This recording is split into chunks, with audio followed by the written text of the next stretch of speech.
Guys, kalian tahu nggak sih dengan patung di Korea Selatan yang menggambarkan seorang pria berlutut di depan seorang wanita ini? Karya seni patung bernama Everlasting Atonement yang berarti penebusan abadi ini ternyata membuat Jepang marah loh guys. Emang ada apa ya kok bisa marah gitu? Patung Everlasting Atonement adalah sebuah patung yang dipamerkan di Taman Korea Botanik di Pyeongchang pada Juli 2020.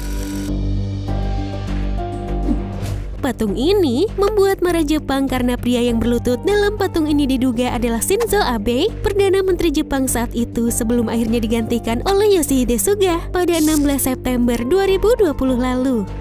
Yoshihide Suga yang saat itu menjabat sebagai Kepala Sekretaris Kabinet memperingatkan media bahwa jika benar patung pria tersebut mengilustrasikan Shinzo Abe, hal ini tentu akan mempengaruhi hubungan kedua negara yaitu Jepang dan Korea. Tetapi Kepala Kebun Raya menyebut kalau pria yang berlutut tersebut bukanlah Perdana Menteri Jepang seperti yang banyak dikabarkan media. Pria yang berlutut itu dapat merepresentasikan semua pria di dunia yang meminta maaf kepada wanita. Perlu kalian ketahui nih, kalau Jepang masuk ke dalam negara terkuat yang ketika itu menjajah Korea dari tahun 1910 hingga 1945. Dalam masa penjajahan tersebut, tentara Jepang kerap melakukan hubungan seksual dengan wanita-wanita yang telah ditempatkan di comfort station. Comfort station ini bertujuan agar hasrat seksual tentara Jepang yang berperang dapat disalurkan. Dari situlah akhirnya muncul istilah comfort woman atau yang dalam bahasa Jepang disebut Jugun Ianfu, sebuah istilah yang menggambarkan wanita sebagai budak seks dari tentara Jepang. Wanita dalam patung Everlasting Atonement disebut-sebut sebagai wanita Jugun Ianfu oleh banyak orang. Pada 2015 lalu, Perdana Menteri Jepang Shinzo Abe pernah meminta maaf secara resmi atas kekejaman negaranya pada Korea Selatan, termasuk soal Jugun Ianfu.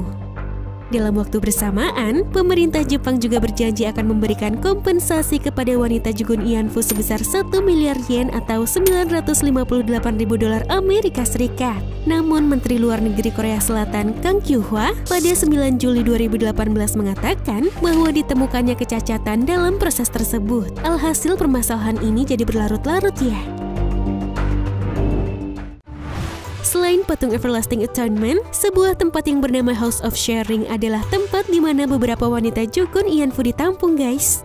Rumah itu dibangun tahun 1992 di Seoul, Korea Selatan. Pada tahun 1998, House of Sharing dipindahkan ke Gwangju, Provinsi Gyeonggi.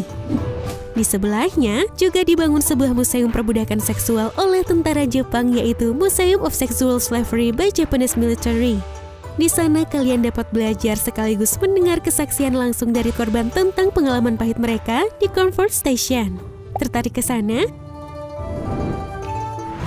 Perjalanan Korea Selatan untuk memperjuangkan hak-hak atas wanita Jugun Ianfu memang patut untuk diapresiasi. Bahkan protes tentang hal tersebut banyak dilakukan melalui karya seni lainnya. Seperti pada tahun 2011, sebuah patung wanita diletakkan di depan kedutaan besar Jepang di Korea Selatan. Patung setinggi 4 kaki itu dibuat oleh para aktivis untuk menuntut keadilan bagi korban Jugun Ianfu yang masih hidup. Karena hal itu, Jepang sempat menarik konsulatnya di Korea Selatan.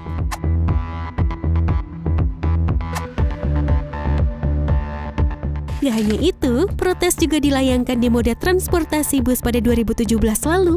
Saat itu, para aktivis memasang boneka perempuan berambut pendek yang sedang duduk di bus. Setidaknya terdapat 5 bus yang berisi boneka wanita Jugun Ianfu.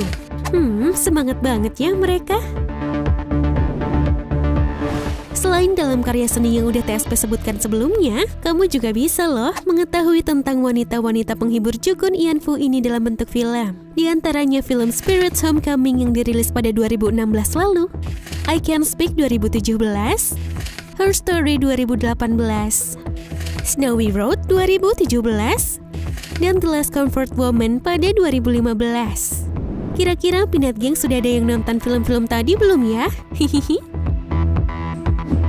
Nah guys, itulah informasi yang dapat TSP bagikan kepada kalian semua. Semoga informasi ini dapat berguna bagi kita semua ya. Oh iya, jangan lupa like kalau kalian menyukai video ini ya. Terima kasih sudah menonton. Sampai jumpa and have a nice day.